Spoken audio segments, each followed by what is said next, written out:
मनसा गांव में एक लोहार रामगोपाल रहता था। उसका एक भरा पूरा परिवार था, जिसका लालन पालन करने के लिए उसे कई बार दिन रात काम करना पड़ता था। रोज की तरह आज भी काम पर जाने से पहले रामगोपाल ने अपना खाने का डिब्बा बांधने के लिए अपनी पत्नी से कहा। पत्नी जब डिब्बा लेकर आई तो रामगोपाल ने कहा, मुझे आज आने में देर हो जाएगी, शायद मैं रात को ही आऊं। इतना कहकर रामगोपाल अपने काम पर निकल गया। काम पर जाने का रास्ता एक जंगल से होकर गुजरता था। वहां जैसे ही रामगोपाल पहुंचा उसे कुछ आवाज सुनाई दी। जैसे ही रामगोपाल कुछ पास गया तो उसने देखा कि एक साधु भगवान का मंत्र जपने के साथ ही हंस रहा है। हैरान होकर रामगोपाल ने पूछा, आप ठीक हैं? उस साधु को रामगोपाल नहीं जानता था, लेकिन साधु ने एकदम से उसका नाम लेकर कहा, आओ रामगोपाल बेटा, मैं तुम्हारा ही इंतजार कर रहा था। मैं भूखा हूँ, मुझे अपने खाने के डिब्बे से कुछ खिला दो। बाबा से अपना नाम सुनकर रामगोपाल हैरान था, लेकिन उसने कोई सवाल नहीं किया और सीधा अपना खाने का डिब्बा निकालकर उन्हें दे दिया। देखते ही देखते बाबा ने रामगोपाल का सारा खाना खा लिया। उसके बाद उस साधु ने कहा, बेटा मैं तो सारा खाना खा गया, अब तुम क्या खाओगे? मुझे माफ करना। रामगोपाल ने कहा, कोई बात नहीं बाबा, मैं काम के लिए बाजार जा रहा हूँ, तो मैं वही कुछ खा लूंगा। ये सुनकर उस साधु ने रामगोपाल को खूब आशीर्वाद दिया और भेंट के तौर पर एक हथौड़ा दे दिया। रामगोपाल ने कहा, आपका आशीर्वाद काफी है, मैं इस हथौड़े का क्या करूँगा, इसे आप ही रखिए। साधु ने जवाब देते हुए कहा, बेटा यह मामूली हथौड़ा नहीं है, ये जादुई हथौड़ा है जो मेरे गुरु ने मुझे दिया था और अब मैं तुझे दे रहा हूँ, क्योंकि तुम्हारा दिल साफ है। इसका इस्तेमाल अच्छे कामों के लिए ही करना और किसी दूसरे के हाथ में इसे कभी मत देना। इतना कहकर वह बाबा वहां से अदृश्य हो गए। रामगोपाल अपने हाथों में हथौड़ा लेकर बाजार काम करने के लिए चला गया।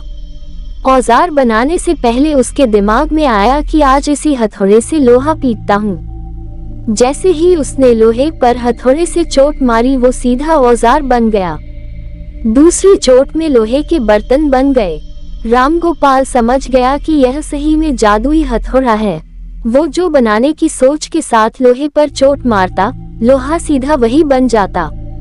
जादुई हथौड़े की वजह से रामगोपाल का काम जल्दी खत्म हो गया और वो अपने साथ ही उस जादुई हथौड़े को घर ले गया। इसी तरह रोज रामगोपाल उस हथौड़े से जल्दी काम खत्म कर लेता और कई बार ज्यादा बर्तन बनाकर उन्हें गांव के लोगों को भी बेच देता था। धीरे धीरे उसके घर के हालात पहले से कुछ ठीक होने लगे। एक दिन गांव का मुखिया उसके घर आया और बोला, हम गांव वालों को शहर जाने में बहुत ज्यादा समय लगता है, क्या तुम अपने हथौड़े से गांव और शहर के बीच आने वाला एक पहाड़ तोड़ने में मदद करोगे? इससे बीच में एक सड़क बना लेंगे और गांव से शहर का सफर आसान और छोटा हो जाएगा। मुखिया की बात सुनकर रामगोपाल ने उस जादुई हथौड़े से उस पहाड़ को तोड़ दिया। मुखिया और गांव के लोग बहुत खुश हुए और उसे खूब शाबाशी दी। पहाड़ तोड़ने के बाद घर लौटते समय लोहार के मन में हुआ कि इस जादुई हथौड़े से मेरा काम जल्दी हो जाता है, लेकिन कुछ ज्यादा फायदा तो हो नहीं रहा है। इसी सोच में डूबे हुए लोहार घर जाने की जगह दुखी होकर जंगल की तरफ चला गया। उस जंगल में वही साधु बाबा लोहार को दोबारा दिखा। लोहार ने उन्हें अपने मन की सारी बातें बता दी। साधु ने कहा, इसका उपयोग सिर्फ औजार और बर्तन बनाने व पहाड़ तोड़ने तक सीमित नहीं है। इससे तुम अपने मन का कुछ भी बना सकते हो और किसी भी कठिन चीज को आसानी से तोड़ सकते हो। रामगोपाल ने अच्छे से साधु बाबा से उस जादुई हथौड़े को इस्तेमाल करने का तरीका सीखा। उसके बाद रामगोपाल ने बहुत धन कमाया। आज रामगोपाल एक अमीर आदमी बन गया है। अभी भी वो जब भी जरूरत महसूस होती है उस जादुई हथौड़े का इस्तेमाल कर लेता है। कहानी से सीख, चाहे कोई वस्तु हो या दिमाग, इनका इस्तेमाल पूरी तरह से करना चाहिए। साथ ही अपने पास मौजूद सामान का मोल समझना जरूरी है। व्यर्थ हताश होने से काम नहीं बनता।